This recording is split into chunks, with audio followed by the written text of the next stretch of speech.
Bienvenue dans cette nouvelle vidéo. Alors aujourd'hui je vais vous présenter le carnet magique de Norbert Dragono. Donc c'est un livre bleu avec quelques reliefs sur le carnet magique. Donc les dimensions sont, vont s'afficher à l'écran. Voilà, donc celui-là je crois que je l'ai reçu à Noël, enfin plutôt au Nouvel An. Donc voilà. Donc ce livre a coûté 19,90 €. Donc sur la première page, on passe à apercevoir Norbert Dragono qui arrive donc à New York avec des écritures couleur argent. Sur le dos du livre, on peut apercevoir comme une genre de hibou ou faucon en couleur argent. Puis un texte qui décrit le livre. Donc le texte, je le mettrai en description pour éviter que la vidéo dure trop longtemps. Donc quand on ouvre le livre, on peut apercevoir la carte qui est donc la même carte qui se trouve dans la valise des créatures, mais en plus petite. Donc ça là c'est le format mini. Ensuite quand on ouvre le livre, donc c'est une page argentée avec des sabots et des becs. Voilà. Ensuite quand on ouvre, on voit Muggle-Worthy. Donc c'est ce qui se trouve dans c'est donc le loquet qui se trouve dans la valise de Norbert avec des tentacules et la baguette de Norbert qui se trouve donc ici. Quand on tourne la page, on peut apercevoir Norbert avec l'étiquette qui doit se trouver sur sa valise. Et donc encore le carnet magique de Norbert Dragono. Donc c'est une édition Gallimard Jeunesse, mais c'est toujours fait par J.K. Rowling. Ensuite là on peut apercevoir donc New York avec le paquebot que prend Norbert pour arriver à New York. Donc là nous avons le sommaire, je crois bien. Donc là c'est donc Tina et Norbert. Il a Norbert qui donc regarde les sorcières de fin. Le Salem je crois. Quelque chose comme ça. C'est le nouveau Salem, voilà.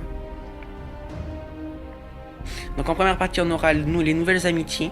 Après on aura New York et donc les créatures. Donc ce livre ressemble un petit peu à la valise des créatures que j'ai fait en vidéo avant. Sauf que c'est plutôt une vidéo, c'est plutôt un petit livre qui va parler, on va dire. Donc ça va faire des genres d'images brefs, donc c'est pas autant détaillé que la valise des créatures.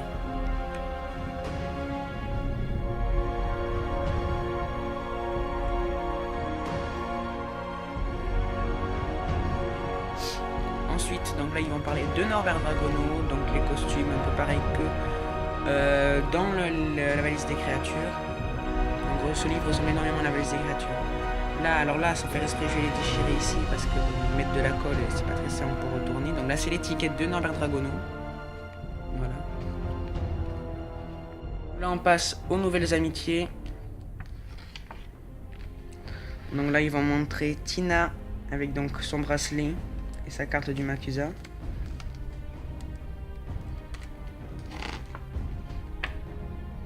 Queenie. Donc il y a aussi beaucoup de paper props dedans, c'est pour ça aussi que je l'ai choisi. Donc je vais vous montrer les premiers paper props. Donc il y avait déjà la carte et donc là il y a encore d'autres cartes. Donc ce sont les cartes donc de Tina, de Queenie. Là il y a Kowalski, donc c'est Jacob. Et là c'est donc Percival Grays. Donc comme première carte on a donc bien sûr les images des acteurs, des héros. Voilà.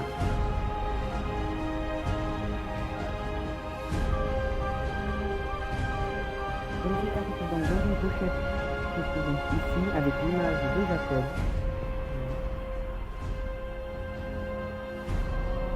Ensuite, ils vont montrer donc New York, c'est donc comme une genre de... Comment on pourrait appeler ça? Une peinture. Avec le Paper Prof donc qui est en miniature pareil du sénateur Shaw.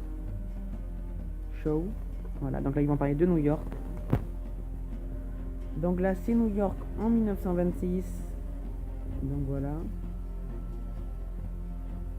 Là on a encore un paquet de cartes j'aime bien. Donc je vais vous montrer ça de suite. Ce qui est dommage, c'est qu'il n'y a que 4 cartes. Mais ces 4 représentent des personnages. Donc là, on a donc le Joker. Là, un genre d'oiseau serpent. Là, donc un hibou ou une chouette. Il a donc des sorciers. Voilà. Donc là, il parle donc de la séparation de Jacob et de sa femme.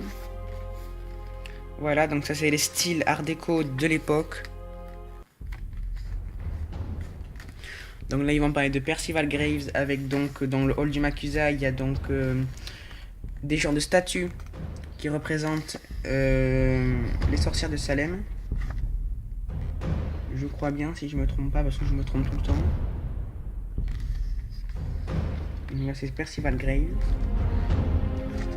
Ensuite, là, ils vont parler de la fondation philanthropique du Nouveau Salem, donc avec Marie-Lou Belbos, Crédence.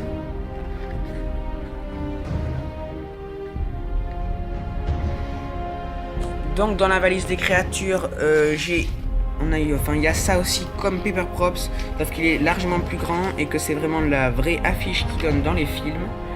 Donc, sauf que là, à la place, il y a donc des images. Donc, je vous montre tout ça. Voilà. Donc, comment ça s'appelle, quand on donne des heures, comment on appelle ça, quand on donne des endroits pour se rassembler, donc. Ça, c'est donc l'affiche du Nouveau Salem et l'intérieur. Voilà. Donc là, ils vont parler donc de... Je sais plus comment ça s'appelle du tout. Je ne sais plus. C'est pas Crédence, c'est... Quand on tourne la page, donc on a donc les autres lieux. Voilà. Ensuite, comme il est marqué, c'est donc la magie et vie urbaine. Donc ici on a donc encore des cartes, donc je vais vous montrer ça de suite. Donc je vous montre déjà comment ça s'ouvre, parce que moi je vais être un peu embêté au début, ce qui est un peu bête, mais il y en a juste donc à tirer et à sortir les cartes. Et donc, si vous avez vu le film, vous pouvez donc reconnaître les affiches des magazines de Queenie. Donc voilà. Donc derrière c'est comme ça, je crois qu'elles sont c'est toutes des couleurs. Donc j'adore ces affiches. Ça en a aussi, je l'aime bien. J'aime bien ces affiches. Donc ça en a parce qu'elle est aussi dans le film. Voilà. Donc ensuite, on a donc un Paper Props qui était aussi casse-pied à sortir parce qu'il faisait que tomber. Donc je vous le montre de suite. Donc voilà, donc c'est l'affiche d'un journal. Voilà. Je crois bien. Oui, c'est ça, c'est un magazine. Donc ici, il y a marqué donc Gnostic Rune. Donc ces runes, et bien si on fait la traduction, ça veut dire rune, donc ça c'est R, U, N, E et S. Donc ça, je vais vous mettre quelle rune c'est, parce que moi j'avais fait quelques recherches, enfin j'ai même pas quelques recherches, j'avais voulu télécharger des genres d'écriture sur Word, et j'étais tombé donc sur ces genres de runes. Et donc il y a un moment, il doit y avoir un an au moins. Et donc je m'étais rappelé qu'il y avait les mêmes runes dans les affiches de proclamation de Ombrage. C'était un peu le même style comme ça. Et je me suis dit tiens, si je regardais, si je téléchargeais, que je voyais. Et donc je me dis bon, peut-être que c'est pas les mêmes, ça y ressemble. Et quand j'ai voulu traduire ça, et bien c'était exactement runes. Et c'est bien les runes qu'il y a donc dans Harry Potter. Donc voilà. Donc je vais vous mettre le nom des runes en description. Donc là, il y a les objets magiques, donc l'œuf de Okami. Là, les produits de beauté en 1926. Et toutes les baguettes. Donc la baguette de Norbert, de Tina, de Queenie. Donc j'adore la baguette de Queenie parce que je trouve que elle est magnifique. Baguette de Tina, je trouve qu'elle est un peu simple. Mais c'est aussi bien. Et j'aime bien aussi la baguette de Percival Graves. Voilà. Ensuite, quand on tourne la page, on tombe sur le nifleur. Et donc sur les créatures. Donc là il y a comment créer des animaux fantastiques. Voilà, donc la roulette que je vous parlais dans l'autre vidéo, donc qui parle des catégories des créatures. Donc là il y a marqué donc si je vais me faire la mise au point, voilà, habitat et milieu donc aquatique, souterrain, désertique, tropical et donc tempéré, donc ça c'est pour savoir. Après il y a la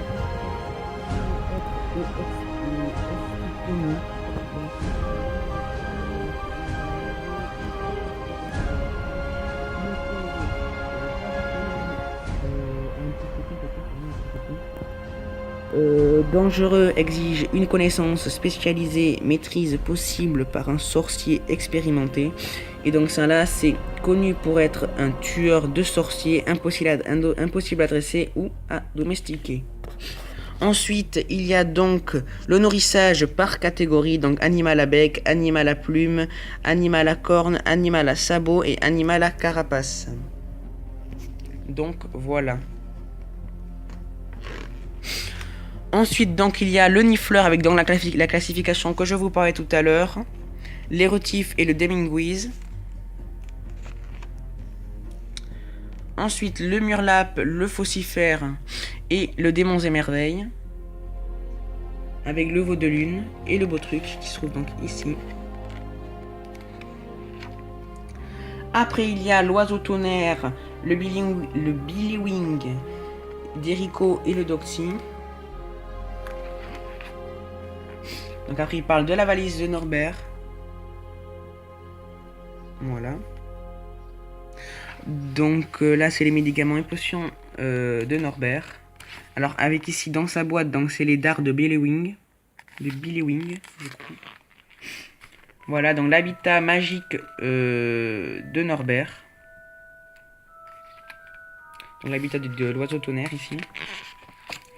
Après, donc c'est donc et ensuite donc c'est donc la fin, les au revoir de Tina et de Norbert et la boulangerie de Jacob. Voilà, donc ça c'est la dernière page. Donc dans la dernière page, donc il montre comme les copyrights, machin truc, ceci, cela. Et donc ce que j'aime chez J.K. Rowling, c'est que qu'elle marque presque à chaque fois, des fois je le trouve pas. Donc il y a marqué pour chaque arbre utilisé dans la fabrication de cet ouvrage, Inside Edition en partenaire avec Root of Peace, en remplacera 2. Root of Peace est une association humanitaire et renommée internationale. Elle se consacre à l'éradication des mines et reconvertit des zones dévastées par la guerre en fermes ou en habitat pour la faune sauvage. Donc en plus de planter 2 millions d'autres arbres fruitiers et d'arbres à noix en Afghanistan, Root of Peace fournira aux fermiers locaux les compétences et le soutien nécessaires à l'exploitation durable de leurs terres. Je n'arrive plus à lire. Donc ce qui est dommage, c'est que ce livre a été imprimé donc en Chine. Je pensais qu'il avait été imprimé ailleurs qu'en Chine, mais bon. Donc voilà, et donc la dernière Paper Props, donc bien sûr dès qu'on ouvre, c'est pareil qu'au début, donc dernier Paper Props, c'est donc la carte que j'ai eu aussi donc dans la valise des créatures. Donc voilà, ça là elle est en plus petite.